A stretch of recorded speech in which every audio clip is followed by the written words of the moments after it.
ഇന്ന് കുഞ്ഞിന് ആവണങ്ങോട്ടമ്മയുടെ അടുത്തായിരുന്നു എഴുത്തിനിരിക്കൽ. അങ്ങനെ ദേ രാവിലെ തന്നെ ഞങ്ങൾ വീട്ടിൽ നിന്നൊക്കെ ഇറങ്ങി എയർപോർട്ടിൻ്റെ അവിടെ എത്തിയേ. ഇതൊക്കെ എയർപോർട്ടിൻ്റെ മതിലുകളാണ്. ഈ സോളാർ പാടം കാണാൻ നല്ല രസമാണ് കേട്ടോ. നിങ്ങൾ ഇടയ്ക്ക് ഫ്രീ ആയിട്ടിരിക്കുമ്പോൾ ഒന്ന് അവിടെയൊക്കെ പോയി നോക്കണേ. അങ്ങനെ ആവണങ്ങോട്ടമ്മയുടെ അടുത്തെത്തി. അമ്പലത്തിൽ ചെന്നപ്പോൾ തന്നെ കുഞ്ഞിന് ഏകദേശം കാര്യം മനസ്സിലായി. കഴിഞ്ഞ ദിവസത്തെ പോലെ അവൻ എഴുത്തിനിരുത്താൻ തന്നെ കൊണ്ടുവന്നതാണെന്ന്.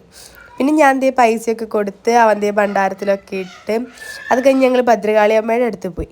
അവിടെ ചെന്നപ്പോൾ കുഞ്ഞിന് എൻ്റെ കൂടെ നിന്ന് കളിക്കലായിരുന്നു. കൊച്ചിന് ഭയങ്കര നാണമൊക്കെ വരലായിരുന്നു. പിന്നെ കുളം പിന്നെ അവൻ കണ്ടാൽ വിടത്തില്ലല്ലോ, കുളം അവനൊരു വീക്ക്നെസ് ആണല്ലോ. അങ്ങനെ കുളത്തിൻ്റെ അവിടെയൊക്കെ ചെന്ന് മീനിനെ കണ്ടപാടെ കുഞ്ഞിന് അതിന് തീറ്റ കൊടുക്കണം. അങ്ങനെ ലാസ്റ്റ് സുട്ടു അവിടെ കിടന്ന ചോറൊക്കെ തട്ടിപ്പട്ടി അതിന് കൊടുത്ത് എഴുത്തിനിരിക്കാനായിട്ട് നമ്മളിവിടെ വന്നിരുന്നേ. ഇനി തിരുമേനി വന്നാൽ മതി. തിരുമേനി വന്നു കഴിഞ്ഞാൽ കുഞ്ഞിനെ എഴുത്തിനിരുത്താം. വിചാരിച്ച മാതിരി വാശിയൊന്നും ഉണ്ടായില്ല കേട്ടോ. തിരുമേനി പറഞ്ഞു കഴിഞ്ഞപ്പോൾ അവൻ നാവൊക്കെ കാണിച്ചു കൊടുത്തു, നാവിലൊക്കെ എഴുതിച്ചു. നാവിലേ തിരുമേനി എഴുതിക്കത്തുള്ളൂ, അത് കഴിഞ്ഞ് അരിയിൽ എഴുതിക്കുന്നത് നമ്മളാണ്.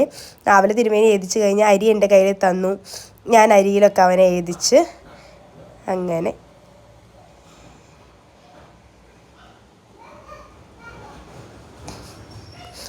അരിയിൽ എഴുതിച്ച് കഴിയാറായി കഴിഞ്ഞപ്പോഴേക്കും തിരുമേനി വന്നു.